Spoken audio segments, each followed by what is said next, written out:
Okay, that is working. Okay. Good evening, everybody. A very warm welcome to everybody in the audience and those of you who are online, wherever you are.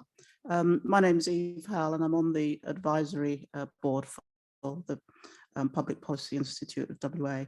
So I'm very pleased to be here. Welcome to our panel members. They will be introduced more formally shortly. But first of all, I'd like to begin by acknowledging the Whadjuk Noongar people whose traditional lands we're meeting on today and pay my respects to the elders past, present and emerging. The theme for us tonight is about looking at what Australian life is going to look like for the rest of this decade and beyond, given we have a change of government. Some things will definitely change, some will probably stay the same. If we reflect just on where we are today in Northbridge, this 200 years ago, it was a swampy place with freshwater lakes. People came here for a drink. The lakes had good fish in winter and turtles and lizards and frogs to eat in summer. And people would get together to talk about the strangeness of the season that year, whether there'd been more fires or not, whether the environment was changing. I'm sure this will all come up in our get together this evening.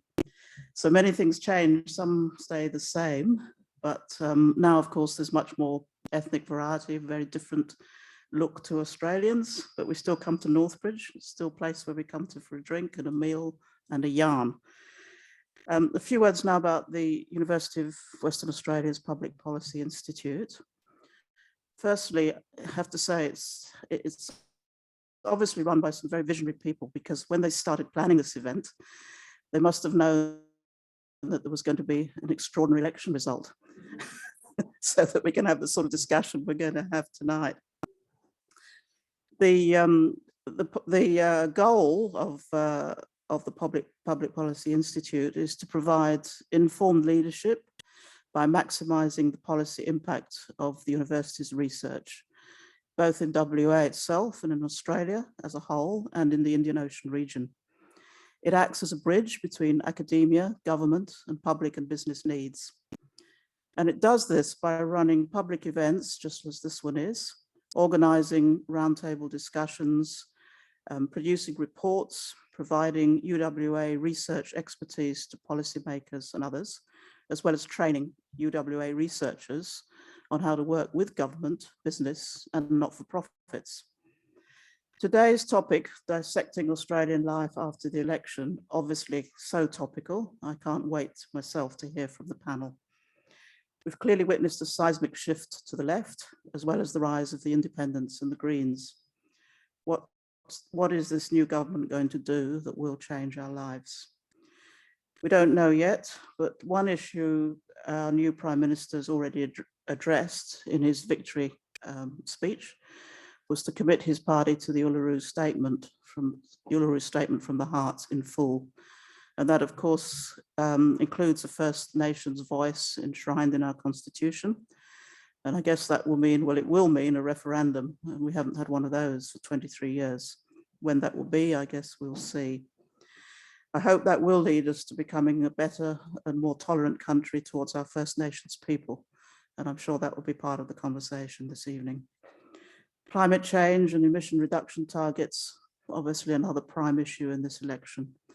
There's so much talk and so much around setting targets, which of course is the beginning, but we're going to have to do better and have an achievable plan to meet that target. In my opinion, that's going to need us to work more closely with the existing energy providers, but also to bring in more expertise into this country. That was done 40 to 50 years ago to build the oil and gas industry. Now we need people to dismantle that industry. And to do that, we're going to need a lot of technical professionals with a track record in solar and wind and hydrogen, biomass, and all those alternatives to fossil fuels. So we will need to be thinking hard about skilled migration again and get the quotas right. That's another issue that will impact our life for the rest of this decade and beyond. And with that, I'd like to hand over now to the director of the UWA Public Policy Institute, Shamit, to start the proceedings. Thank you.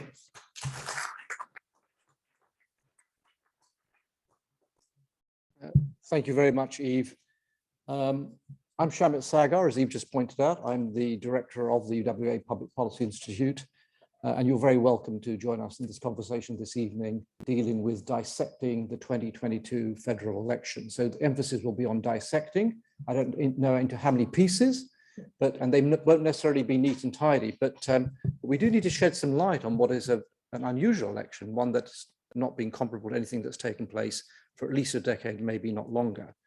But personally, can I just say also, Kaya and Wanju, hello and welcome to our event this evening. So we've got a big, broad-based audience. We've got a number of people here. We've got several WA departments represented both in the room as well as online, a number of MPs and councillors, although I gather it's also a parliamentary sitting day as well as an evening. A number of sectors, large and small in business, the legal sector, schools, universities, media, and so on. And beyond Perth, thanks to the wonder of that camera over there, we have people joining us from Kununurra, Kalgoorlie, Sydney, Newcastle, Melbourne, Canberra, Singapore, and Hong Kong, and so on and so forth. So it's good that you're with us and hopefully can take part in our discussion in a short while. Eve very kindly put some flesh on the bones of what the election may have meant, and I think they're very much personal comments. I was going to just sort of read out for you very briefly a list of what I think might be useful pegs for us to get into. They'll be entirely recognizable to you, and they're in no particular order. But the first is, there appears to be some sort of reckoning between the Australian voting public and their values and politics. And I'm thinking in particular of the ways in which values and attitudes, not just opinions, around climate and integrity have sort of crept to the fore of the political discussion. There's quite a lot in that in terms of how we do politics and the nature of politics in the future.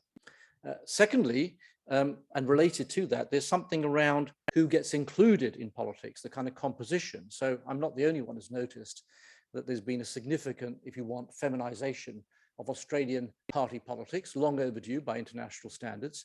And at the same time, there's been a bit of a breakthrough, to say the least, in terms of non-Anglo-Saxon Australians taking their place within party politics and within no period of time, no doubt, in senior cabinet and shadow cabinet places. Thirdly, just before the Labour Party gets carried away, and it shouldn't, there's a missing 1/3 of voters. Labour's share of the vote, despite a compulsory voting system, is slightly down where it was in 2019, and yet it's formed almost a government. We'll wait and see. But there clearly seems to be a decline of the kind of two-party duopoly that parties got used to over many decades. And so these independently minded voters are going to go from different places. The parties they've got now or the candidates they've got now. It'll be useful to see where they'll go in the future. Fourthly, in no particular order, there's this question of leadership. Dave Sharma, one Liberal MP who lost his seat at the weekend as a result of the Teal independent sort of rebellion, if you want, went on to describe in this morning's newspaper that in his words, not mine, there was almost a visceral dislike of his boss, Scott Morrison. A visceral dislike when he was knocking on doors. Make of that what you will. Fifthly, and penultimately, there's plenty to talk about in relation to foreign policy and security. There was a bit of talk about the election having a kind of khaki feel to it early on. Certainly some efforts to break up bipartisanship around foreign policy questions. And of course, we've had the new Prime Minister just come back for a very important meeting, his first meeting with the Quad. And sixthly, and if not to be forgotten, there's the suggestion, I think it should be taken seriously, we're meeting here in Perth after all, that it was WA that won it. After many, many years, it seems to be that the kingmaker is the people of WA out west. An 11% two-party preference swing in favour of Labour, more than 3 times more, greater than what you saw over east. Clearly the people of this state are behaving out of line with their Australian counterparts. And if I can just quote my colleague John Phillimore at Curtin University, who wrote over the weekend, and I'm quoting, "With federal Labour owing so much to WA, satisfying the ambitions and expectations of his WA MPs and the broader WA community will be an early challenge for Prime Minister Albanese." We'll make of that what you will. Anyhow, to shed light on all of that, we're in the great company of a distinguished panel, and I'm just going to casually move over there and introduce them if I can. Assuming my mic. Yes? Okay. So we have on the panel in front of us, to my far left and right as you look at him, the Honourable Colin Barnett. You may recognise him as a former Premier of WA, as recently as 2017, first assumed the role in 2008. And amongst other things, Colin spends his time as an adjunct professor in the business school at UWA, and also very graciously is a member of the advisory board of our own institute. Sat on my far right, left as you see here, there's some sort of meaning about the left and right here going on. We have the Honourable Professor Carmen Lawrence. Carmen is also a former Premier here in WA, having taken the sort of hot seat back in the early 90s. And she is also an emeritus professor in the School of Psychological Science. And she also sits on the UWA PPI board. We're very grateful to have her here. On my immediate right here is Dr. Sue Boyd. Sue is an immediate past president of the Australian Institute of International Affairs here in WA. She's been very active in that space of late. She's also, and I need to get this right, a former head of the diplomatic service in the Australian Foreign Service. She has a 3.5-decade record dealing with the nitty-gritty of Australia's relations with countries far and near. And just to give a shout out, she also has a book that came out a little while ago called Not Always Diplomatic. I recommend it to you. And last but not least, I just should declare an interest because all the panel members plus the chair have a combined age of 575 years. We decided to pick someone who might vaguely look like they may be, I'm not sure how old Martina is, but much younger than the rest of us. So thank you, Martina. Martina Ucnikova is a co-founder with Jess Smith of an organization known as She Runs. You probably have come across it, but if you haven't, I recommend you take a good look at it. She Runs, no hyphen in that. And it's a campaign and training organization that's committed to identifying and boosting the political careers of young female candidates. They've got a lot to work to do. And I think some of the things we've been seeing of late is in part down to the efforts they've been putting in over the years. And in her day job, she is a professional communications and advocacy consultant. So we're in their hands. The format we've got this evening is that we're going to spend about 45 minutes with the panel getting sort of the issues off their chest, as it were. And then we've got about 25 minutes of Q&A. So please sort of feel free, store up your questions, catch my eye. And for those who are tuning in online, please use the Q&A function on Zoom. We have Rebecca, my colleague, who will be sort of faithfully representing those questions a bit later on. So let's move on. I'm going to ask the panel one question just to get the ball rolling. And it is kind of a 2.5 minute version of their immediate reaction to the election outcome over the weekend and what they think it means for people gathered this evening here. I'm going to look to Carmen first. Thank you. And good evening, everyone. And I'd like to pay my respects to the Whadjuk Noongar people on whose land we're meeting. Look, what we saw on Saturday was a clear repudiation of business as usual. I think however you construe it, politics in Australia won't be the same for a very long time. Nearly 40% of the primary vote was effectively directed away from the major parties. There were variations, obviously, from state to state and seat to seat, but that's a very significant change in Australia's politics. Some have described it, including myself, reaching for geography as a tectonic geology, a tectonic shift, maybe, maybe not, but certainly people's kitchen chairs have been shaken pretty fiercely. I think we've seen a move away from a monolithic us versus them, two-party, red and blue kind of politics in this country. It's been happening for some time, but this has really put the flag up where it belongs. There's been a clear message too from various parts of the electorate. Don't take us for fools. Respect us, particularly true here in Western Australia. In Fowler, with Keneally being transported there against the community's wishes. There are various forms of that don't take us for fools message, but it's very clear.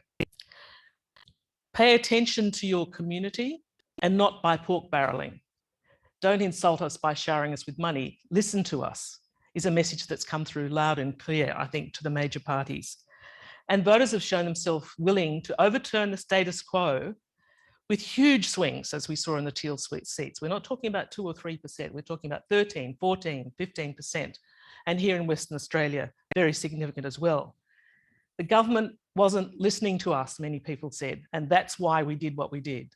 And that, I think, is a very important lesson for the incoming government. And if they don't heed it, they will suffer the same fate, in my view. What I saw coming out of this was a sentiment of hope and some relief. I don't think people have signed up entirely to the Labor brand as the government, but they're willing to give them a chance. They're willing to see what happens, and they are generally hopeful that there'll be a change in the way business is conducted, political business is conducted in this country. People have been begging for some time for an end to the mindless culture wars, whether it's about climate change or diversity in our community. Stop, enough, don't do it anymore, I think is another clear message that comes from this. And we talked about a visceral repudiation of Morrison's way of doing politics. I heard that very often from many people. No more dishonesty, no more opportunistic stoking of fears and anger. Let's move toward a much more civilized way of conducting business. I've been in politics long enough to know that that hope may be dashed, but I think with that big group of independents, the government and the Liberal Party will have to listen and listen hard, or they will end up on the rubbish heap of history. Thank you. Cheers. Sue. Well, my background is in international relations, and so naturally I was thrilled at what's coming out on the international relations front. You remember when President Biden was elected in the States, he said, democracy is back. And that was just a terrific thing to hear from the President of the United States, because democracy is actually how you get things done in a way that's going to satisfy the needs of everybody who's concerned, and that'll stick. I was delighted to hear that the focus is going to be on climate change and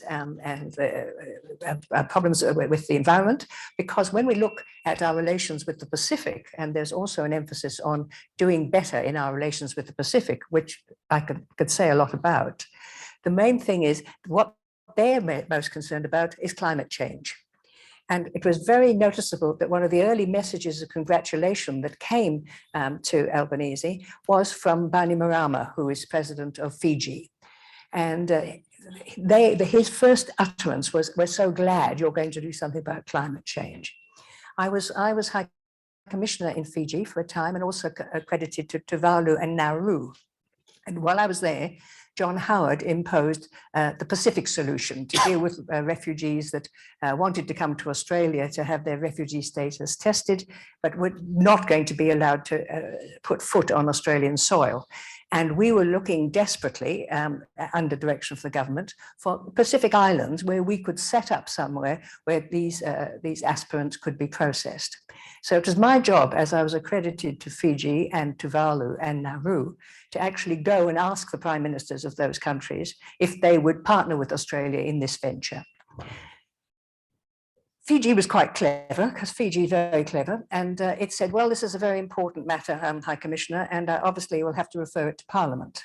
And Parliament will have to say what they think about this. I'm afraid I can't give you an instant answer. And Parliament said, well, we'll have to set up a special committee to look at this. So I'm afraid, High Commissioner, this will take a bit of time before we can give you an answer. They clearly didn't want to go anywhere near it. The Prime Minister of Tuvalu was even more straightforward. He said, "You've got to be fucking joking, Sue." This was on the telephone. I had to telephone, it wasn't face to face. He said, "You know that climate change is really important for us. You know, Funafuti, the major atoll, is only 1.5 meters above sea level. We're seeing sea level rise. It's affecting us. It's pushing us off our island. We've been saying to you, this is an issue and we want you to help us. And we've said to you, if we get pushed off our islands, can you give us special migration status to Australia? Will you take us on board?" And the Australian government said, no, no, no, don't be so silly. This climate change is a lot of nonsense. You know, we only know this is a cyclical business. It will be back to normal in a few years. So don't get your knickers in a knot. And as for coming to Australia, I'm sorry, we can't give you special migrant status. But you know, really, if you're in trouble, Australia will always help you. So you'll always be welcome. But no, we're not going to give you any status.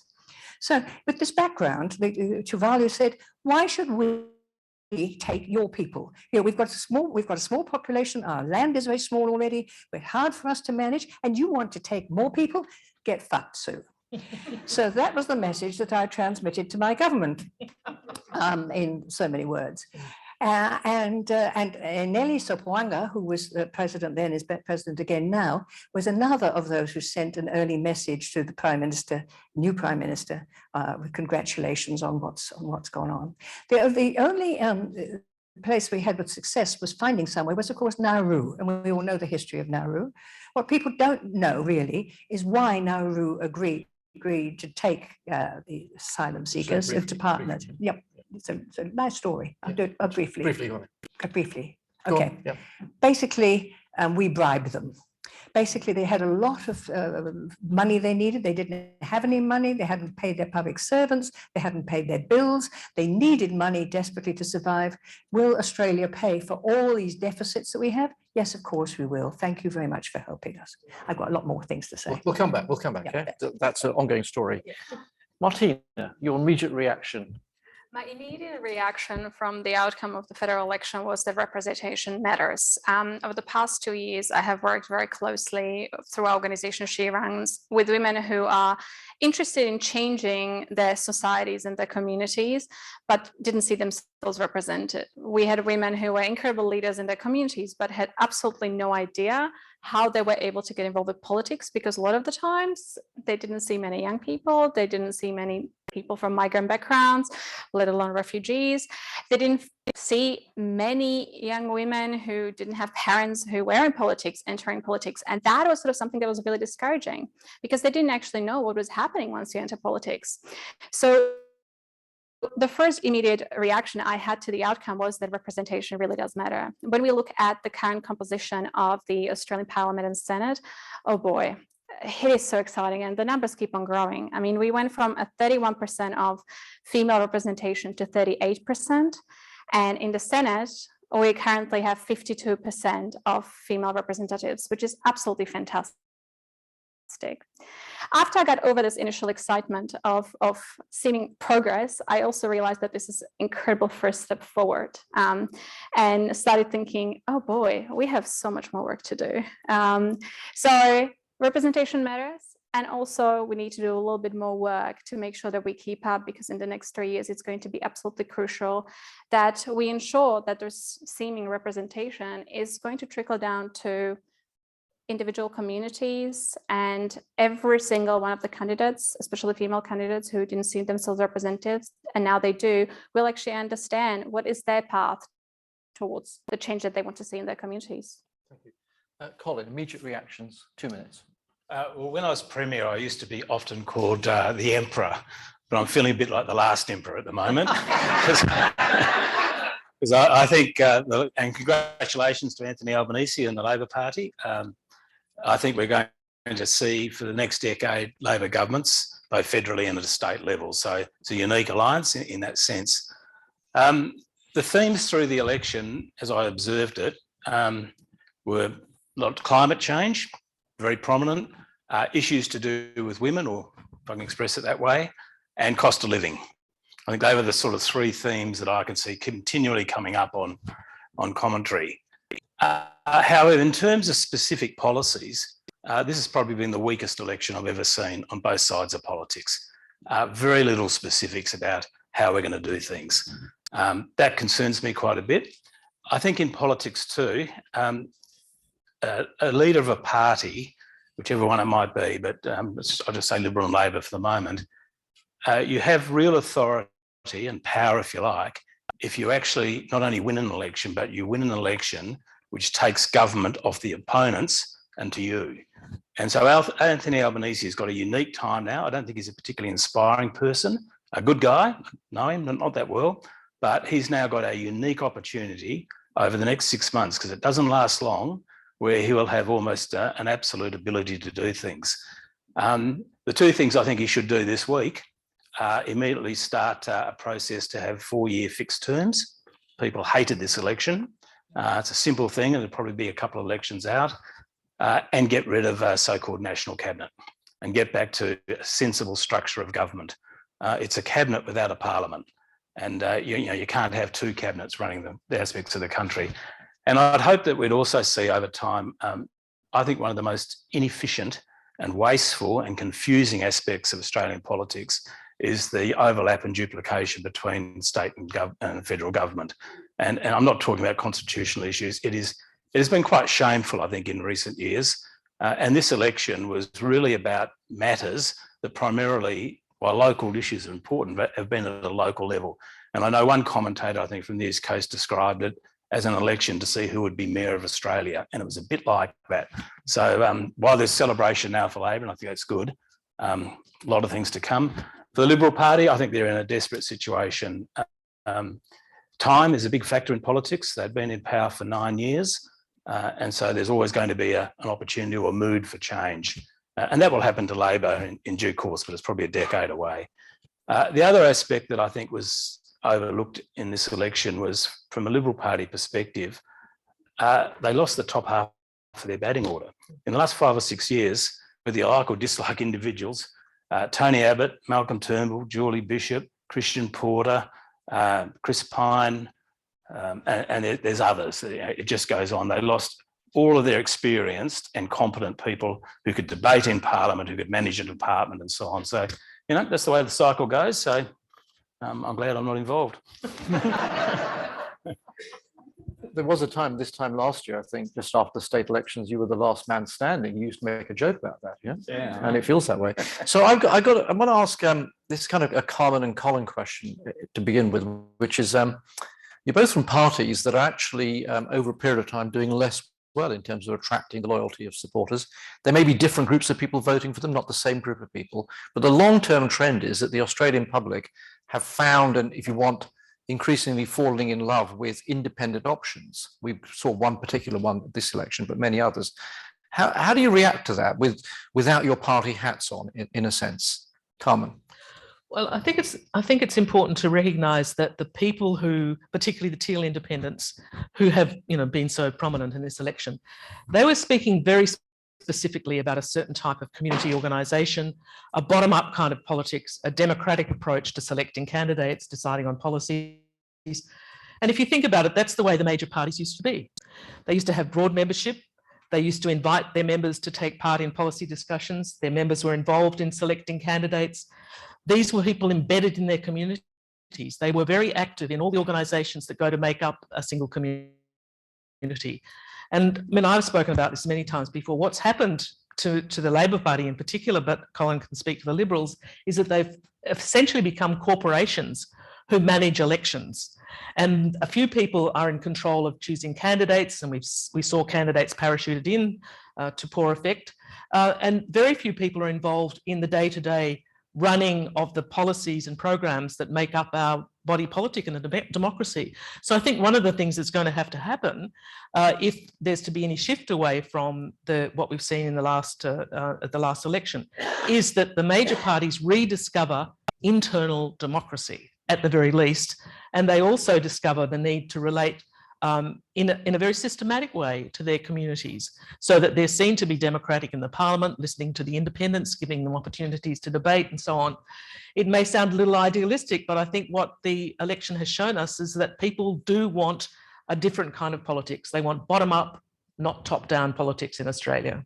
Can I just press you on that? So if you're going to write a memo to Prime Minister Albanese for him to read tomorrow morning and say the title of the memo is, here is 2 things you could do, following up what you just said a moment ago, what would be on that list? Well, one would be that, maybe not him, but one of the other people with some time on their hands would get involved in party reform. I don't think the trends we're talking about are going to change without that. And maybe some people think that's a good thing. The parties just disappear ultimately, but I suspect there's an important role for them to play. So the first thing is, give someone the task of doing that. And the second thing is to listen very closely to what that 40%, nearly 40% of the population were saying. And even while you're setting up your ministry and the parliamentary procedures, that you pay attention to what it is that they were saying, and you ensure that they're properly incorporated into parliaments and processes in policy making, that you don't simply say, we won, go away. That would be a serious mistake. So establishing almost not in the way of a formal relationship as the coalition have, but establishing the processes that ensure that all of those voices, including the backbenchers of the Labor Party and the opposition, have an opportunity to properly represent their constituencies. Thank you. And so Colin, the corollary of that question would be the same. So Mr. Dutton or someone else will lead the party that you're a member of. I mean, Carmen's talking about doing politics different from within the parties. Is there a Liberal equivalent of that?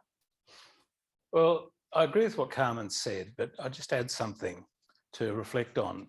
If you look back, say, to Federation 120 years ago, Australia at a national level, federal level, and at all states and territories has been governed by either a Labor government or a Liberal government. And if you look at that period of history, Australia's had good government. It's been one or two exceptions along the way. I'm not saying it's been perfect, but we have had stable, good government. Now that's changing. You've got an educated, more independently thinking population. For the Labor Party, at least it has its origins with the union movement. Union membership is significantly down and probably continues to fall, but it does have a structure. The Liberal Party doesn't really have a structure. And that really struck me on polling day. I stood on the polling booth at 2J, which was a bit of an escape for me, and handing out, as you do, so I was there all morning. And as people came in to vote and I was saying, please support the Liberal Party, everyone was very courteous, but they basically walked past me, most people. And I realised within 10 minutes that the Liberal Party was actually on the nose. So I changed it, and it's Melissa Price is the member there. So I changed to simply say, please support Melissa. And people took the how to vote. Now, whether they vote, I think that many of them voted. And it was quite clear to me that people in the result, for the Liberal Party perspective, people weren't voting against the sitting members. They were voting against the Liberal Party. It had lost the confidence of the public. And I think that came from probably two sources. One, it's always little things in politics that bring people down. When Bronwyn Bishop got a helicopter from Melbourne to Geelong, when Tony Abbott gave Prince Philip a knighthood, when Matt Burney described made comments about the Pope's partner, really stupid stuff like that, that brings you down. And I think Morrison's comments about West Australian being cave dwellers, members here of the Liberal Party, senators and state members were supporting opening the borders when it was clearly unpopular in Western Australia. And their job is to, you'd hope it's the case that federal members of Parliament, both House of Reps and senators, they stand to represent Western Australia. But what we saw happening, a year or so ago was those federal members were actually representing Canberra in Western Australia. They weren't doing the job, and people saw straight through that. So I think that's why Western Australia got or the Liberal Party got such a poor result here, was those local factors coming in.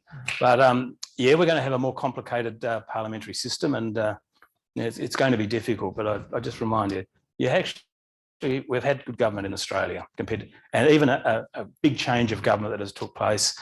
No violence that I could hear or see of. People were courteous and respectful. Not many countries have that. Martina, do you think that will do the trick, or do you think politics has to be done radically differently for the two parties to survive? I think it's a little bit of both. I think we definitely require change to the way individual parties operate and how they represent the communities that they are trying to represent in Canberra or within state parliaments here.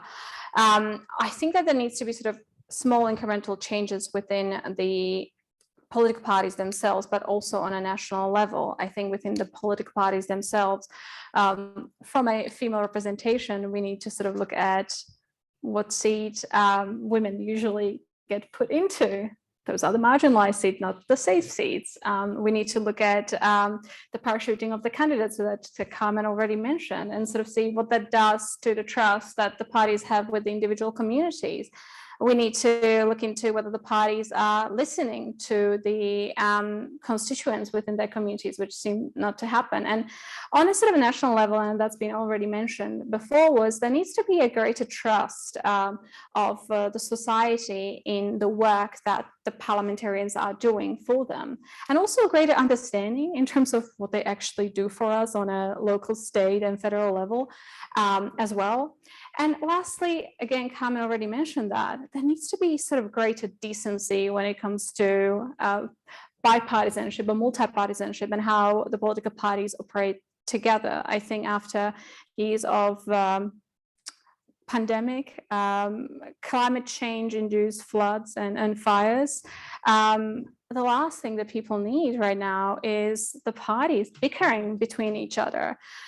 So the decency and politeness is sort of something that people are really craving at the moment as well. So there's a couple of different shifts that need to happen on party and sort of societal level. And I just want to just press. Can I just have one brief little comment for it? If you follow the media, and I suppose we all do, and the discussion, there is a broad view in the community. These political parties are powerful, big organisations. They are not. I won't speak for the Labor Party, maybe Carmen can add, but the Liberal Party is nothing like that. It is not as strong as it used to be by a big margin. It's made up of volunteers. It's got all sorts of odd people there. It is not a powerful organisation at all. I assure you of that. 9 years I was Premier. I never got from the Liberal Party a sensible policy idea, not one. You know, they're not what the way they're portrayed in the media. But notwithstanding that, I was going to ask Martina a related question, which is just for the benefit of the audience. Now, you run a training program. You've got relatively young female aspirant candidates in front of you. Do they sense that the parties that they perhaps would end up having careers with, that there is some sort of toxic nature of getting involved in? I mean, Carmen talked about these as being corporates that lost touch with the grassroots and democracy. Do you get a sense of that in the programs that you run?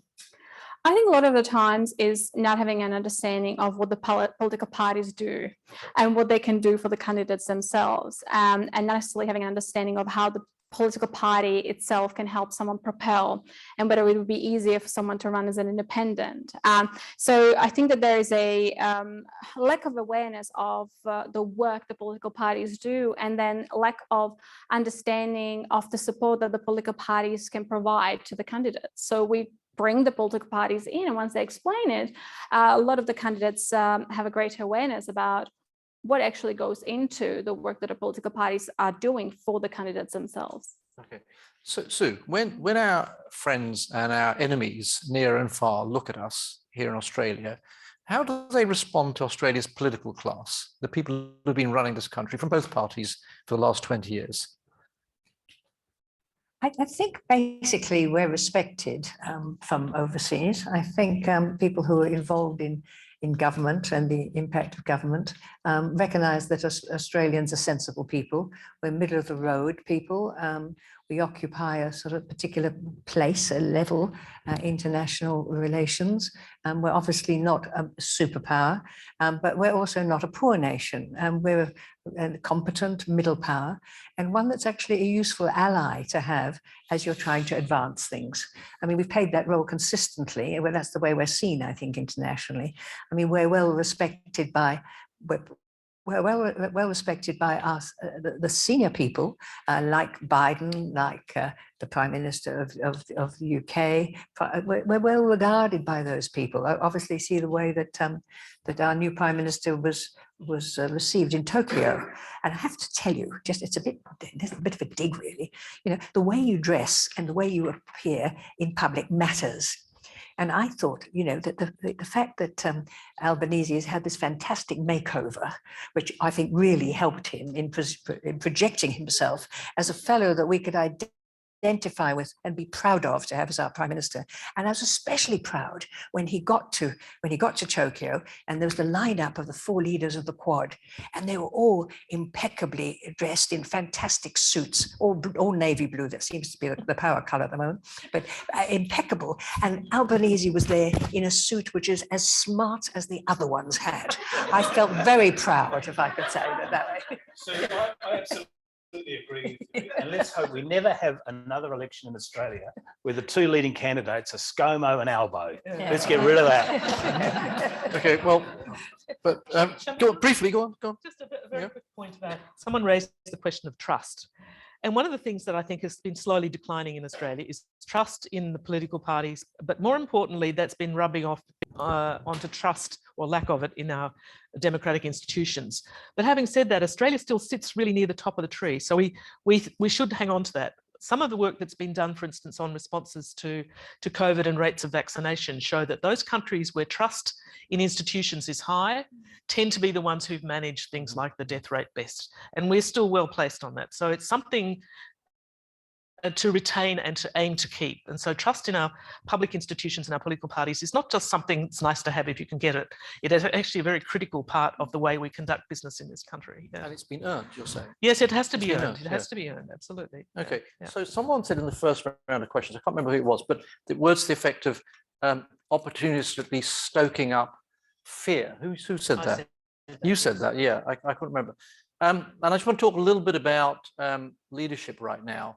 And it's been an unusual parliament, an unusual 10 years in which climate wars and sort of, divisions have been there. So I just want to get a sense of whether or not you think that's sort of stuck in Australian politics. It's contributed to a sense that, mud, when it's slung, also sticks and it turns people off politics.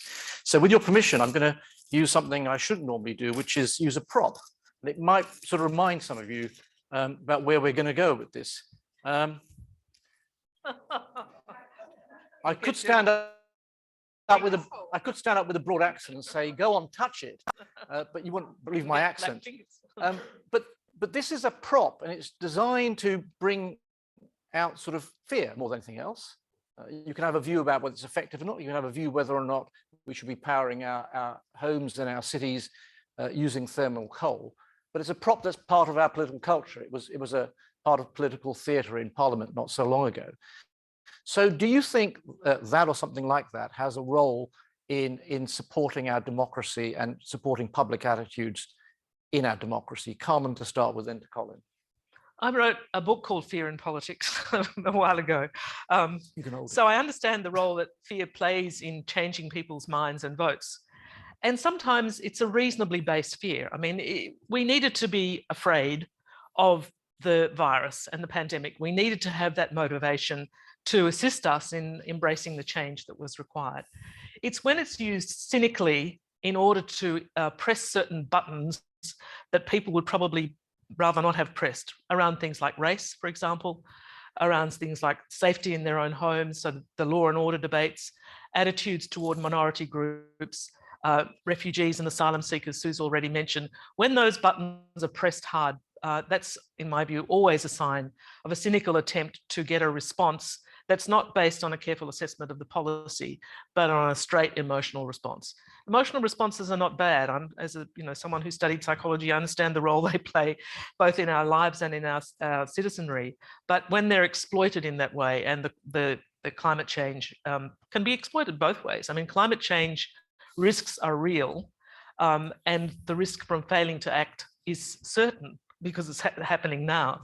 But on the other hand, and I think this is what Albanese has done, at least so far successfully, there is a positive side to that. If we act, then there are certain benefits that accrue. And if we take the right decision in relation to the pandemic, then we can, as a society, save our older people from a premature death and so on. With climate change, we can reduce the likelihood of our neighbours going under, of floods and fires engulfing us. So I think fear has a role, but it is also a poisonous addition when it's clearly in the service of a cynical objective. Colin, fear, does it have a role? No, I think it's very difficult sometimes for premiers and prime ministers and ministers. Community does look to government to protect them and look after them. And I've made mistakes, no doubt about that. I'm sure, you probably haven't, Carmen. Yeah, I'll sign up to that. We sometimes say something that's the wrong message. And the other aspect I'd make too is that in government, you have to make decisions. And it's a fine line between listening to the community and caring and consulting and then finally getting to a position. and arrogance. You'll be accused of arrogance. But people generally don't want to make the hard decisions, and they will look to elected representatives to make them. So I guess one of the skills in politics is to try and know. I used to always say to new members on issues, think about the issue, think about what's right, and then think about whether you can achieve it politically. Do it in that order, not the other way around. And I think that's pretty good advice. Charmaine's got a bit of coal there. I'm not afraid of coal, but and just sort of touching back to the sort of the climate issue, which I think has been a strange debate, but in it, I was Energy Minister in Western Australia in the 90s for basically 9 years. And you might remember there was a strange weather event where a big mist came across Perth. Some of you might remember that. And the whole power system collapsed. And, you know, people had all sorts of views about renewables and everything else. But when the power system collapsed, Howard Sattler used to be on the radio, put on the radio my phone number, my office phone number, and the switchboard in those days just absolutely melted down. And but there's only one bright moment in that. It was just a consuming issue. When people lost their power supply, they didn't give a toss about climate change or renewables, switched immediately. And that's the issue that will come up, I think, because of the lack of policy. But the only thing that gave me some pleasure that day was someone rang, one of the thousands of people that rang in, said, I want to speak to that arsehole. And the receptionist had the presence of mind, which particular arsehole are you referring to? So Nice to have more than one. Briefly, trust. I mean, what's your observation about how you build trust and stoking fear? Do you think that's part and parcel of our culture now? I think judging it by the result of the election on the weekend, the people have spoken that they no longer want to have parliamentarians and those who represent them that stoke fear and that create this, fear of everything amongst the society. I mean, the gender version of the call was when the Prime Minister said that women should be happy that they were met with bullets when they were peacefully protesting to ensure that their workplaces were safe following the allegations of rape in the halls of the Parliament House. I mean, for someone who's a female to hear that, that can only stoke one emotion, and that is outrage. And we saw that outrage over the weekend. So I think that we definitely heard a loud no to the culture and to that sort of, I would say, the culture of fear and the culture of public relations that speaks only to a selected few groups of voters, because even those groups said no on the weekend and it didn't work really well for them. Okay, Sue? Yes, I think that the big fear issue in the international environment moment is the question of, obviously, of China. And many members of the Australian population are particularly directly impacted by trade embargoes and blockages of supply and so on and so forth. So it translates into real money for us and costs to our companies. And I think one of the terrific things that's happened in this election is a message of congratulation that came from the Chinese Premier very early in the piece, and offering discussion, offering to open the door, because the door has been so closed. And I have to say, it's often to criticize the government that's now gone, but I think they mishandled that disgustingly. You know, they didn't open doors. They didn't find ways to talk to people. They stood at megaphone diplomacy, stood up and said, well, if the minister won't call me back, well, what can we do? You know, well, why would the minister call him back? What was going to be the outcome of a discussion like that? They have to prepare the ground for it. So I think now we have a real opportunity here to do something practical about the challenge from China. And I just hope that the new government manages it well. And I'm a bit worried about the comments this morning about China and its impact on us. I think you need to discipline your cabinet very well. You need to discipline the members of your party well, so they don't go off at the wrong tangents, that they don't shut off discussion. If your doors are now open, what we've got to do is work quietly and deliberately and intelligently to use those open doors and try and alleviate the fear, if you like. So I think it's a strategic issue. If the question of Taiwan comes up, the question of one China comes up, China's wish to be recognized as the predominant major power in our region is clearly part of it. We need to manage that, but you can only manage it if you've got communication, and the door is now open and we need to use that properly. Just as a footnote to that, I agree it needs a degree of subtlety, and I think you'll find that I'd be surprised if the Albanese government doesn't dial down the if you like, the tenor of that rhetoric. They will still stand up for human rights and values of that kind. You won't find them removing that from their conversations with China. But someone did an analysis of the seats in Sydney that changed hands to Labor or to Independents, but mainly to Labor, and showed that in those seats where you had significant numbers, or the booths, significant numbers of Chinese Australians, I should say, the vote was a big swing, 14, 15%. So those people were affected by the fallout from that kind of fear-mongering.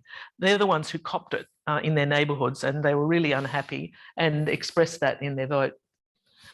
With the outbreak of COVID going back a couple of years, one word, when Maurice Plain, probably at the instructions of others, made the comment that we need an independent inquiry, that immediately offended the communist government in power and offended all Chinese people, and offended me, because what I don't think is recognised on the East Coast is the relationship with China is predominantly with Western Australia and has been historically. At one stage, during a sort of a boom period around 2012, Western Australia's exports to China were equal to half of the total USA exports to China. That's how important we were, very much focused on this state.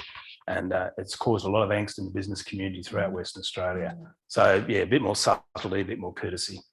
Okay, but that's going to come up, because at the same time you need to have a single foreign policy, so that will come up in discussion. I need to move on because time is going to go by. A little bit about domestic issues. We talk quite a lot about climate. Talk a bit about the economy. I want to bring up this point about integrity and the Integrity Commission, just to get your reactions to this. I mean, first of all, I want to know, do you think that voters were actually voting on the proposition of having an Integrity Commission? It seems kind of a distant thing that's to do with how people do politics. And second of all, what do what's the need for an Integrity Commission right now? How bad is the rot in Australian politics such that we now need that, and there's a commitment to have that? Carmen first. I mean, I think one of the fantasies has always been, the Labor Party propagated it for some time as well, but it now seems to reside in the Liberal Party, is that you don't ever have corruption at a national level. It only happens at the state level. And clearly that isn't the case. And there are various forms of corruption. There's the obvious brown paper bag kind of corruption where money changes hands for favours.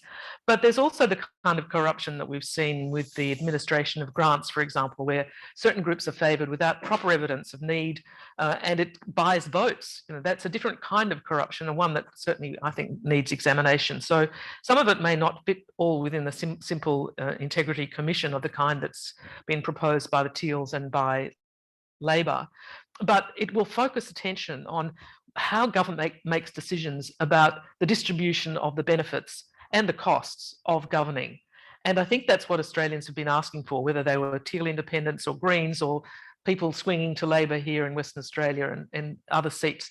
Show us what you're doing and justify what you're doing, justify the expenditure you're making, and we will hold you to account. And we want the Parliament to play a role in that as well. So I do think there's been a focus on it, maybe not in every case ticking a particular kind of investigative body, but generally speaking, a desire to be more part of politics, but also to see it the way it's done, that it's not some kind of sausage being manufactured in the back room. Yeah. Okay, Colin, so the party leader that's outgoing did actually give an interview in the middle of the campaign saying he thought it was quite wrong that public servants made decisions ultimately, and politicians should be making these decisions about disbursement of public funds. It caused a few eyebrows to be raised. How do you react to that? Well, first can I just say, following on from Carmen, in this state, we've got a Corruption and Crime Commission. I think it should be called just an Integrity Commission to investigate expenditure through departments and expenditure by members of parliament and ministers. I think the classic example is Gladys Berejiklian in New South Wales. I'm not defending Gladys, I don't even know her, but she mucked up an issue, did handle it badly, but it was basically a show trial, televised. Most people out there in the community probably thought she was a criminal. It was portrayed as though it was a criminal event. It wasn't. And I think it's, I think we've all seen people's careers destroyed over, something that's improper, should have handled better. So if it's criminal, give it to the police and make that distinction between what's an inquiry into something about propriety of conduct and so on, or perhaps, and distinguish that from police things. So what was the point you made? You actually asked me? Do you think Morrison was right by saying these decisions should be made by politicians? Yeah, look, I think Public money, disbursement of public money. Yeah, absolutely. You go to an election and you promise something. If you don't deliver it, you're accused of, failing to do so. So, I mean, we elect people to make decisions. And one of my favourite beefs, and I won't get on my soapbox about it, too much decision making has been delegated to so-called regulators. And if you want to look at problems in Australian politics and Australian government, look at them. The banking situation a few years ago, charging dead people, the Murray-Darling fiasco about water allocations, aged care facilities now, the NDIS and so on. The ministers responsible aren't there. It's all been handed down to regulators who act according to the narrow confines of an act that they operate under. And I'd love to see ministers actually take back responsibility, set policies and make decisions. And that's something I insisted on my government. I got rid of a few. We're actually handing away the reason that we elect political representatives. And you all get the chance, we all get the chance to remove them at the next election. So I think that's a huge problem for Australia, and it's reflected in massive duplication. The greatest saving Australia could make is to stop the duplication and confusion. And I'll finish with this. At one stage, I went up to Roebourne, just outside Karratha, basically an Aboriginal town. And I went and saw, there's a lot of issues in Roebourne, which you probably all know about. And I went and saw that, went into the hospital just to have a chat to the matron. And she was a long-serving, tough matron type.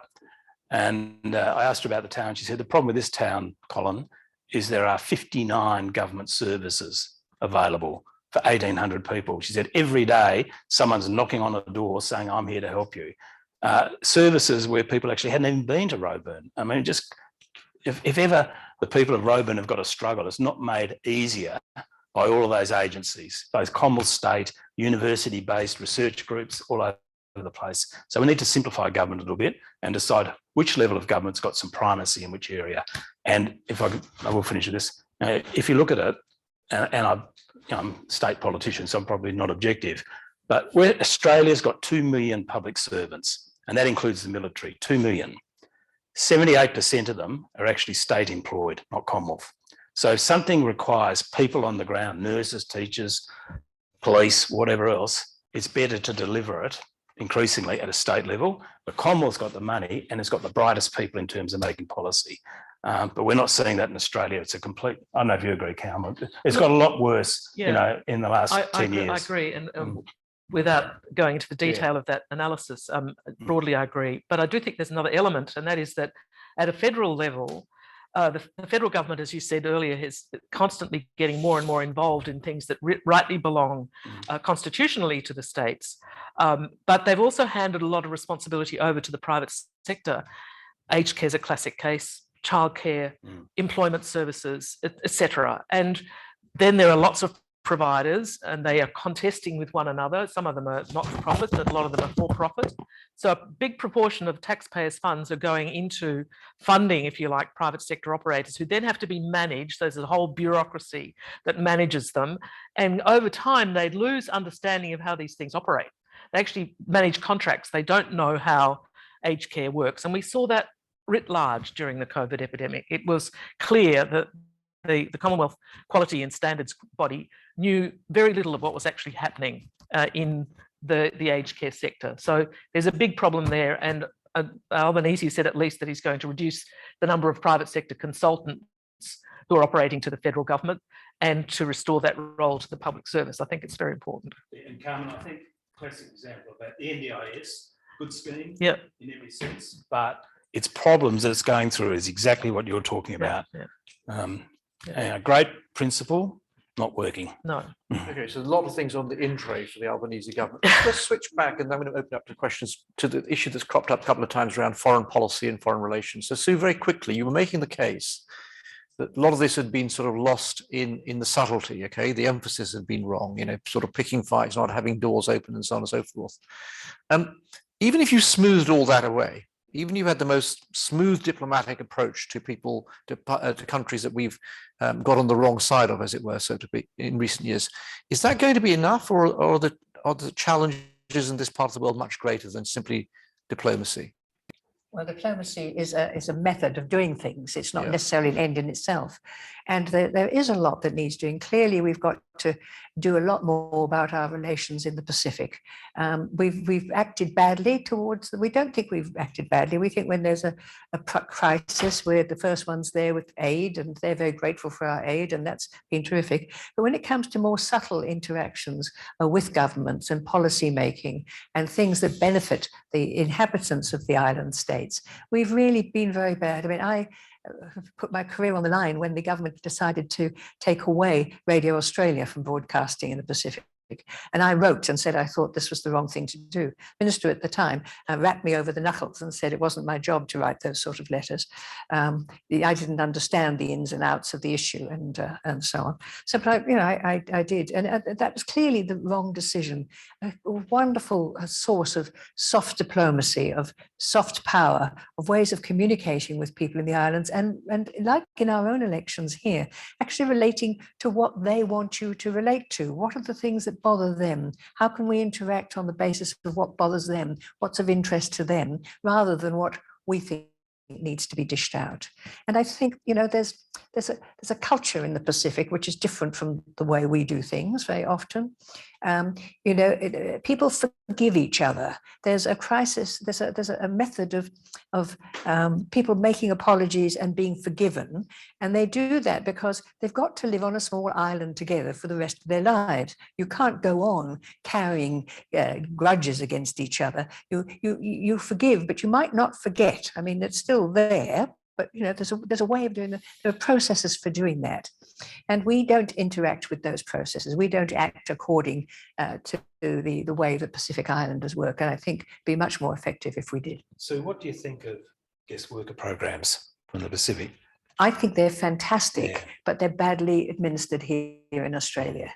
So we're not getting the full benefit from them that we ought to. They obviously mean a lot in terms of income that's being remitted. Remittances are important in the Pacific, and the workers like to do it. They come back year after year. But the management of it is appalling. Okay, we'll come back to that. Look, I'm conscious of time. Lots of things we could talk about, just 4 or 5 people at the front. Let's not do that. We've got a couple of roving mics. I saw your hand earlier. I'm going to get you in straight away. Please make yourself known. There's a couple of people here. And in parallel, I'm going to keep an eye on Rebecca, who is going to be letting us know what people outside of Perth have got to say. Is the mic ready to go? The lady right in the front with the red shoes. You can't see her red shoes. I can see with the red shoes. Hi, I'm Nancy, and I work for state government, and my question is, when politicians make election promises, do they actually consult with the administration side who is delivering those promises? Because I work on a lot of projects where we say, this is an election promise. I'm like, yeah, I know, but let's say construction industry is not doing well, lockdowns in China for many reasons, blah, blah, blah. You can't really deliver it. And so this is really my question. Like, sometimes I just feel they put too many promises on the table, which are unrealistic. And I just wonder if the people implementing those promises are actually properly consulted. So, okay, very quickly, Carmen, on that, yeah? It's an extremely difficult proposition out of opposition because you're not allowed to deal with the public service in a formal way. But bodies such as the Public Policy Institute and others like it can be assistance. I think one of the things that we haven't seen in Australia is the development of very strong policy initiatives that fall outside government that more often than not do support oppositions when they're well done. the Parliamentary Budget Office now in the federal parliament is a breakthrough, and that happened under Julia Gillard, I think, on the insistence of the Greens. So at least they can now properly assess the costs of what they're promising in a fairly rigorous way. But as for the more detailed work that you need to do once you're implementing policy, it's well nigh impossible to do that from opposition unless you have specialists in the field, in which case advice from, you know, universities, academics and others would be very helpful, but time is always a constraint there too. So it's going to be messy, that transition from the policy promised in opposition to implementation in government, and good public servants will be able to go to their minister and say, Minister, can't be done in that way. Let's have another think about this. And one of the things that's happened, I think, in sorry to take time here, but I'm sure Colin agrees, is that a lot of public servants are now very timid. Too many heads have been lopped, too many people have been told to shut up, so that instead of being able to approach their ministers and their senior bureaucrats with criticism, you know, constructive criticism, they're told just to mind their manners, as Sue was, for instance, as a diplomat. So I think that's a cultural problem. Okay, so that there's plenty behind that, as you can see. Rachel's hand there, go ahead. And then I've got this chap at the end, yeah. Hi, I'm Rachel. And who's it to? Just let us know, yeah. I feel like maybe after you hear the question, someone can jump in. But I think something that's repeatedly come up in the discussion tonight is the increased representation in the new parliament in terms of gender, ethnic, cultural, and to an extent age diversity. Of course, I think it's absolutely fantastic to have more bums on seats, but many of these were underdog candidates who had to overcome huge swings in marginal seats. So I guess my question is, what changes need to be made and can be made so that diverse candidates are not regarded tokenistically and placed in marginal seats or eternally relegated to the backbench when successfully elected, but instead that they have pathways to senior leadership? And can I just say, before we get a response to that, that is a short version of a piece that Rachel put together in an opinion piece in the Sydney Morning Herald. Was it yesterday it came out, yeah? Last week, I think. Last week, sorry, I read it just yesterday. And it's if I recommend it to you, just go straight and take a look at that, okay? Who wants to respond to that? Please. I think it's something that I touched base on earlier. From the political party perspective, there just needs to be a, first of all, discussion, and then a little bit of work that they need to do in terms of the way they select the individual candidates, right? When we look at candidates from marginalized backgrounds, such as women, LGBTIQ, migrant backgrounds, they usually get put into a marginalized seat, especially when you look at what happened here in a few seats, such as Swan, as an example. You really want to make sure that the parties themselves understand that women and those who are from diverse backgrounds can be an asset, and they're bringing different range of perspectives and life experience that can actually inform the policies that they're trying to create much, much better. So there needs to be definitely a shift on the political party levels, but also in terms of the society. We need to sort of start thinking that we're going to just tick a box in terms of diversity and start having broader discussion about what diversity means to us and what it means to Australia in general. I mean, I am someone who came here at the age of 18 and I identified as an Australian. However, I still get asked, you know, so where are you from? You get a little bit of an accent. You're like, I'm from Perth. I've lived here for my whole adult life. So it's really a broader question about who we are as a society in Australia and what role do migrants and those from marginalized backgrounds play here. Yeah. So Colin, very quickly on your party, is there a risk it's going to be behind the curve in terms of tokenisation and marginalisation? Is there a problem there? Well, I think Labor's led the way. I can see that. Lagging behind. But look, I think it's changed, and political parties now look for good women candidates. So this election's probably been the watershed in that. But going back to when I first went to Parliament, I tried as Premier to bring a couple of very outstanding women into safe seats and the like, and I failed. And I was just incredibly disappointed about this, and I shouldn't say this, but I will. The biggest problem was other women. Pretty offensive thing to say, but generally I noticed that it was women that opposed women getting into safe seats. Women in the Liberal Party or women voters? No, in the organisation, on selection panels and the like. Okay, I'm going back to the 1990s, but that's the reality. Yeah. It was, whether it was a jealousy thing or whatever else, because quite often I had male members on side trying to get more women in, just for political, results. That's interesting. Gentleman there, got a microphone, off you go. Right. This question's to the whole panel. I'm Dr. Andrew Broaches. I teach at the University of Western Australia. The tertiary sector has lost around $39 billion as a result of COVID. We have lost around 40,000 jobs. We have seen our sector denied JobKeeper about 5 or 6 times, where the rules were specifically changed to cut the tertiary sector. And we've seen an increasingly casualised workforce in the tertiary sector ripped off to the tune of tens of millions of dollars. Why was none of this an issue, do you think, in this federal election campaign? And how can we change the conversation around tertiary education in this country? Okay, thank you. Not everyone needs to, just quick reactions. Look, Sue, Carmen? It was one of the mysteries to me that it wasn't more clearly front and centre. And not just tertiary education, you know, you've outlined a range of problems there with which I'm very familiar, but also school education, not taking over schools, but school funding, the inequities in school funding, the failures in tertiary education policy.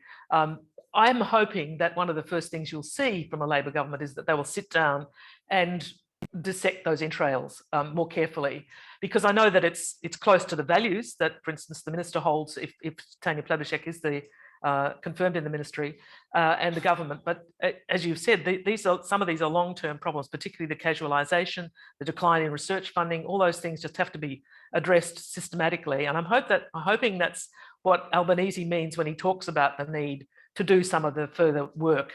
That there's a whole agenda of things that weren't captured by this very modest election platform that was laid out. And clearly tertiary education is one. I can't speak for the party. I don't know what they're doing, but you know, like you, I hope they get their act together because it's a very serious problem.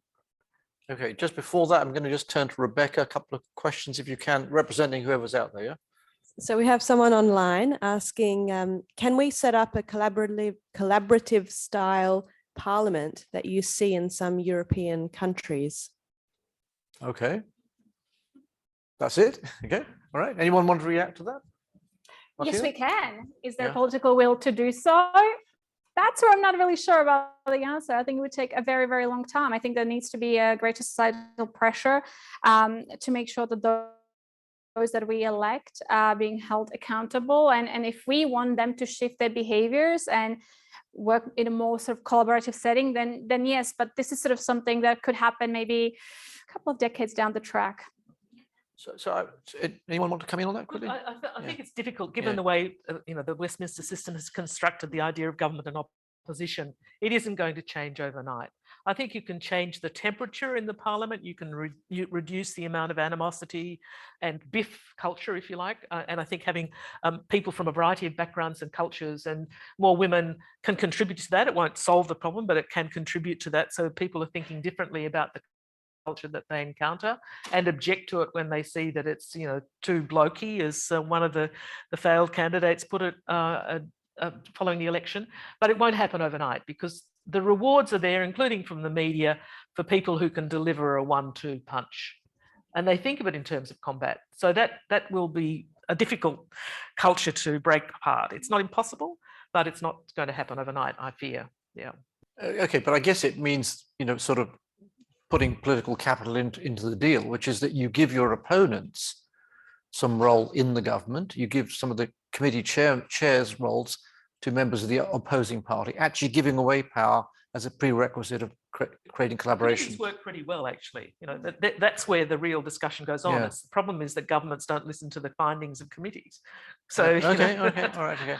The executive has become much more powerful over the last 30, 40 years in Australian politics, and the parliament and all its elements are less powerful. And I think that's a shift that we're now seeing with a big increase in independence. We may see parliaments have more clearly the role that they're expected to have in a democracy. Yeah. Okay. With the change in the composition and more women in Parliament, I think we will see an improvement in question time. And if you watch federal, it's true of state, but watching federal question time, it's an absolute embarrassment, absolutely embarrassing. So that I think will change him. Maria, off you go. Hi, can you hear me? Yep. Yeah. My name is Maria Osman. Linda Burney will be the first female Indigenous minister ever, which is fantastic. And there was a big groundswell and support for the Uluru Statement, as been mentioned, number one, second priority. Her responsibility will be to lead the conversation across Australia for constitutional change and a referendum. What do the panel think is the appetite within the Australian community to get that referendum through, and any insights into that? Okay, briefly, Sue first. Yes, I've worked for a short time in my career with Aboriginal communities in the Kimberley, and I'm sure that there's an appetite for it. And I also am quite sure that within the community in Australia, the wider community and the Aboriginal community and other, the wide range, there are people who are capable of doing it, and there are communities which will support them and be behind them. So I don't think I think it'll happen. The difficulty will be getting it in a form, in the wording of which is the right sort of wording, so that it can get through. Whereas the last time it was tried, the wording was deliberately skewed so that it doesn't get in. I can't remember which. Can you remember which one it was? The Republic. Yes, absolutely. Yes, geared so that it wouldn't get in. So you've got to have the political will to write it in such a way that it'll get passed. Martina. I really just hope that the process will be led by First Nations people, and that the politicians will actually listen to the recommendations on how that should be implemented, whether it's within domestic or foreign policies, because a lot of times there's listening, and then there is the proper listening where you actually take on the feedback. So I really just do hope that it's going to be done the proper way. Colin? Colin first. Sorry. Yeah, look, I think it's a great pity that formal recognition of Aboriginal people in the Constitution didn't happen. Ken Wyatt, I think, should have pushed a bit harder, because Australians would have voted for that 90%, no doubt about it. I see a risk, though. The Uluru Statement, and I'm no expert on it, but my understanding is the concept of a voice to Parliament has not been defined or explained. And it's hard to get referendums approved in Australia. Majority of the states, majority of the people. And the worst thing, I think, would be if something is put up and defeated at a referendum, and a voice to Parliament could be defeated. Recognition won't be. And I don't know that you need to have that part in the Constitution initially. Federal Parliament could do that itself, set up some structure, whatever it might be. And then in time, maybe that might get included in the Constitution. So that really, I'd hate to see one step forward and three back. And there's a risk of that happening. Carmen, can you avoid that? I've been encouraged by what Linda Burney has been saying, and about the fact that she has a group of other members, Indigenous members in the federal parliament, with strong connections throughout Australia, and that they will be listening very closely to properly legislate a question that she believes, and her group and the consultations agree, will get the support of the opposition, because without that, it won't happen. I think that's the history of referenda in Australia. So I think they'll move as quickly as they can, given the need for those discussions. But there have been, as you know, lots and lots and lots and lots of discussions already. So they can draw on that goodwill that's already out there. And the fact that Albanese put it out as the first priority in his victory speech, I think means they're really going to devote a lot of time and energy to this, but they're also acutely aware that they need to bring the opposition along with them. So they won't be doing it in a way that is confrontational. They'll really have to, it'll be the model in a way for other things that might need to get done. If you want to do something that's really difficult in the Australian community, you have to convince more than just 30% of the population. Yeah. Okay. Romola. Thank you. My name's Romola. I'm a psychologist. In recent years, our government has modelled a worrying lack of distrust, or at least disrespect, for the humanities and the sciences and the evidence that they produce. I'd go so far as to say that there has been a cynical disregard for expertise. Do you see a change coming? I'm addressing this to Colin. Do you think that the new government will show a greater respect for evidence, and by extension, the institutions and the individuals that generate it? Well, I would hope so. And while I previously said I think ministers need to be making decisions, not decisions off the top of their head, proper advice, experts, talk to people, I think that's important. I'd like to think I did that as a Premier. I really made rapid decisions. I did on sharks, and that backfired very badly. But you should use the public service, and you should use outside expertise if it's needed, and do that. And that really, I think that comes down to the heads of department too. I mean, Carmen made the comment about a lot of public servants becoming very timid, and I agree with that. They are. And I was very lucky when I first became a minister. There was a group of very senior, very professional public servants. And I took a heap of advice from one of them. Actually trained me how to be a minister in reality, because I didn't have much idea. We've lost that. We've lost a lot of the best people in the public sector who know the level of competency of their agency and can tell you, we can handle that, but we need some extra. Yeah. So, yeah, it's good. In one caretaker period, there was a guy called Des Kelly, some might remember. He wasn't the head of the public service, but he was the most respected and senior public servant. And I was a minister, and we're going into an election. And he said, "Oh, well, Minister," never called me that, "Minister, good luck. I hope you do well. I'm in charge now, and I assure you nothing will go wrong." But you won't. And it didn't. A hand right there. Chingwei right there. My question is very simple. I'll be very short. I have seen 2 elections within Australia since I ended up in Australia. No party, not even the public, discussed the issue of things going overseas. Especially, we create problems within Australia, and we look for solutions outside Australia.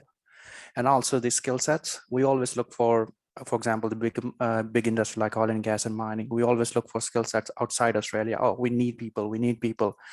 But I haven't seen, or maybe the stats itself says that we don't have enough skill set to do the things ourselves. So this has never been a discussion in the elections and whatnot. So my question is, do you think like we as a public, along with the government, should bring up the issue that we should be aligned ourselves, doing the things within Australia, building up the skill sets, and especially like stop looking for things overseas, especially the manufacturing sector. So we think we need to create jobs, but where the jobs are coming from, only just digging the earth, that's it. So why this has never been in discussion? Very, very good question. Can I get Martina to go first on this? Yeah, absolutely. So are you asking why jobs have not been part of discussion or part of the election platform? Jobs is part of discussion, definitely everyone. Mm-hmm. But how do we create jobs? Because we always look for. So the Liberal Party ran on a strong sort of jobs election platform, and that was sort of part of the discussion. They didn't necessarily outline, for that same reason as we sort of just heard earlier, that we heard some plan that we're going to create more jobs. We didn't necessarily understood how they were going to do it if they were to win.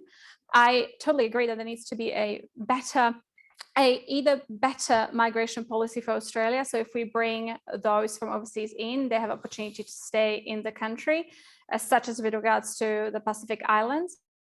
Or if we decide to put forward election promises based on jobs, we're going to actually make sure that we have the education and we have those who are actually going to be able to teach those skills also available here in the country. So we know that foreign affairs issues never decide an election.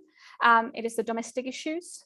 That's why jobs were part of the political platform. However, what was missing was the afterthought of how we were actually going to achieve those promises. And again, people probably saw through it and voted for the other side. So briefly, self-reliance. Does Australia need to be more self-reliant? Behind the question? Yes and no. I mean, I think we have to, as we've heard earlier, we can't fulfill all the needs from domestically, no matter how much we might want to train people up. But there are skills and expertise and technical expertise which we just don't have and which you can't develop short term, and we need to look internationally for, and you have to have a process for doing that. But at the same time, we do need to do something about our TAFE situation and about the training of people within industries. Before, mining used to train most of its people itself and be self-sufficient. And now it outsources that training. And so something needs to be done in all that area. There's no question. Look, I think without defending the ALP on this score, they did actually very clearly indicate a desire for increased TAFE funding to skill more Australians. I think that's a critical thing. TAFE has been dismembered over the last 20 years and is really not doing the role that it can do for improving the skills of Australians. The other thing that a lot of people perhaps didn't connect in this way was the childcare policy. Reducing the cost of childcare means that the participation of skilled women and women of, of all complexions in the workforce can increase. At the moment, Australia sits well down the league table in terms of the participation of women.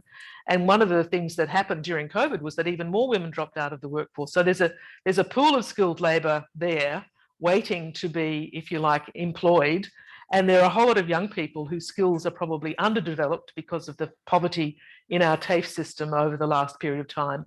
And there's been a laziness on the part of a lot of employers, I hate to say this, who've thought, well, we'll just grab it from somewhere else. And that includes state governments.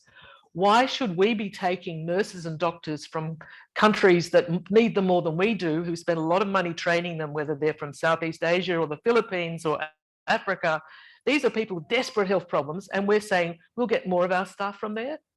That just shows poor planning to me. All those people should be available to us in Australia. Yeah. Okay, so look, time is slipping away. There's just one hand somewhere in the middle. Like, oh, go ahead. Go.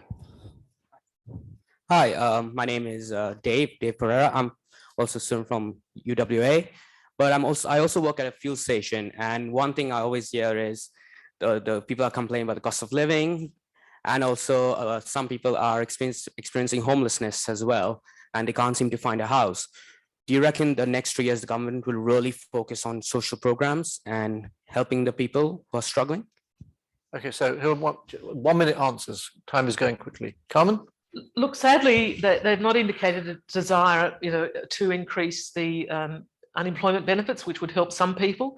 But in other cases, they are offering support for, as I mentioned, through childcare to assist people on low incomes to get into work. So there are a range of measures, none of which I think will make a big difference.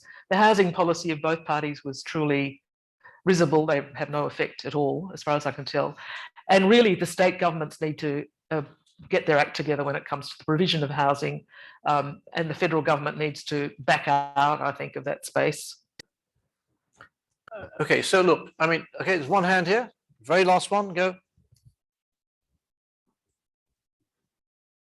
Sorry, thank you. This is a question really for Martina, but I'd like input from all the panel if it's possible and we've got time.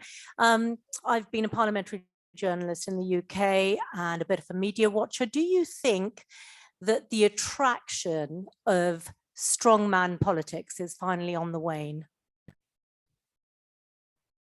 We're definitely seeing, especially with the rise of independence at the moment, we definitely see a rise of a different type of leadership and different type of representation in politics. At the start of the campaign school, the program which we run, we usually ask women, what are some of the leadership attributes that you attribute towards politicians? And a lot of the times they go with, oh, they have to be strong in their presence. They have to be persuasive. They have to have a lot of experience. And then we look at the same answers after the course, and they actually realize that you don't have to have all of those sort of usually male attributes in order to be a leader. So the women themselves are realizing that. I think the society is realizing that you can have a range of skills and be a fantastic leader, that diplomacy is a hugely important skill to have if you want to be a great politician, and that you don't have to just have a great lobbying and public relations skills and know how to sell yourself and be sure of yourself, which is usually associated with the male leadership. But also one thing that really does need to happen, and you mentioned that you worked in media, there needs to be sort of a look at how we treat women and women leaders, not just in politics, but across all walks of life in the media space, and how we're going to create a safer space for men and women in the media and on social media as well, to really ensure that we can create this new wave and support this new wave of leadership in politics. Thank you.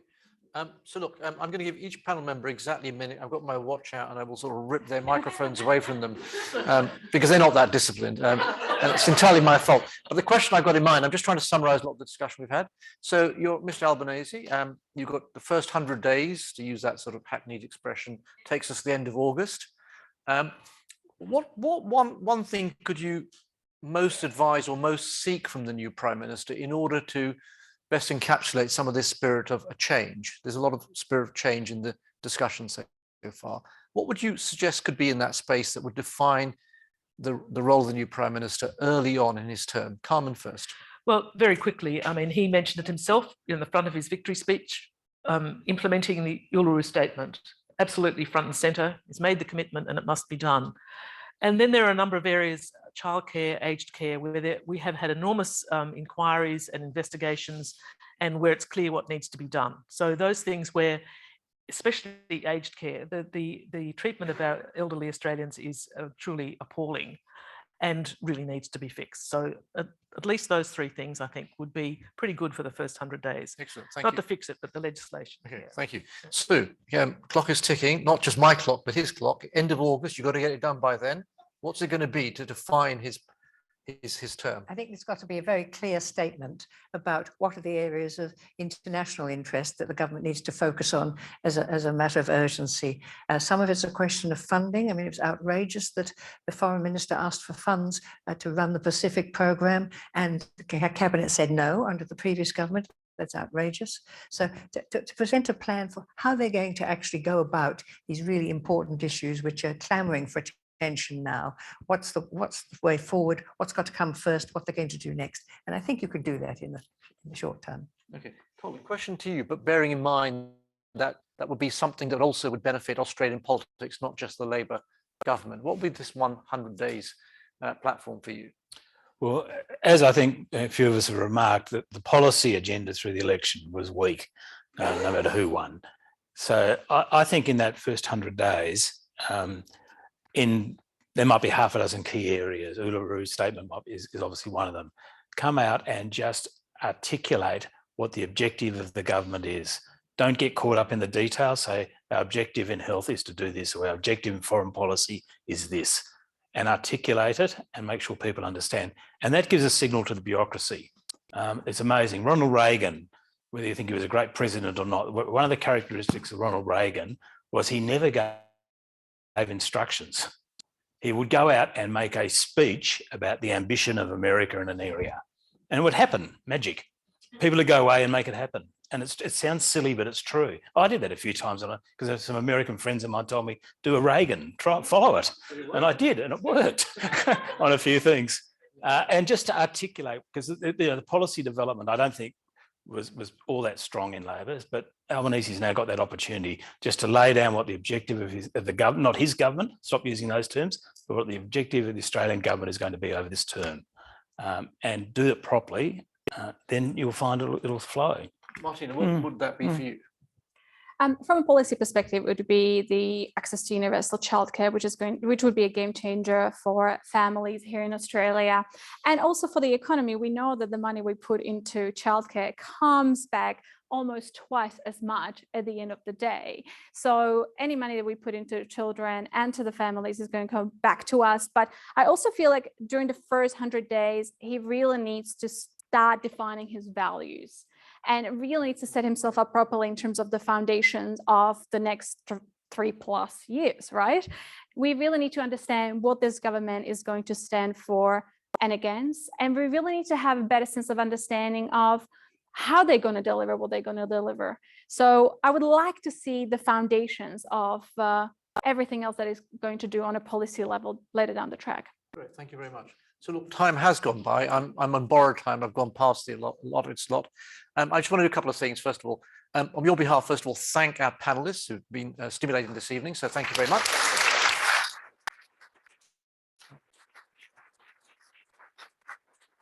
On behalf of me, to thank my team, Rebecca in that corner and Chris in that corner over there. Thank you very much, the two of you. we can have lots of rounds of applause. But also we've got a group of interns who've been working very diligently with the Institute. We've got Chris, Brianna, Gemma and Chingwei. They're all around the room. Thank you very much, guys. So the Institute's been talked about a couple of times. I'll borrow a bit of time and sort of puff our feathers out for a second, give an advert, a pitch. So if we do lots of things, people have talked about it, let me not rehearse that. But on the 8th of June, we've got our next event in our diary, which is one of these Breakfast by the Bay events. It takes place at 7 a.m. at the University Club at UWA, and it's dealing with diversifying WA's economy through sustainable new markets. You're very welcome to register for that. It's a crack of dawn event. And a bit later on, at the end of the summer, sorry, at the end of the winter, you know where I've come from, 31st of August, we have another event, Breakfast by the Bay, again, 7 o'clock in the morning, dealing with some of these issues. And the title, very provocatively, is If Voting Wasn't Compulsory, Would You? So please come along if that interests you at the end of August. It's been my pleasure hosting this evening. It's really nice that people have come along and shared some of the discussion, some of the ideas. Please come back soon. Have a safe journey. And thank you for those who've tuned in online. Thank you very much.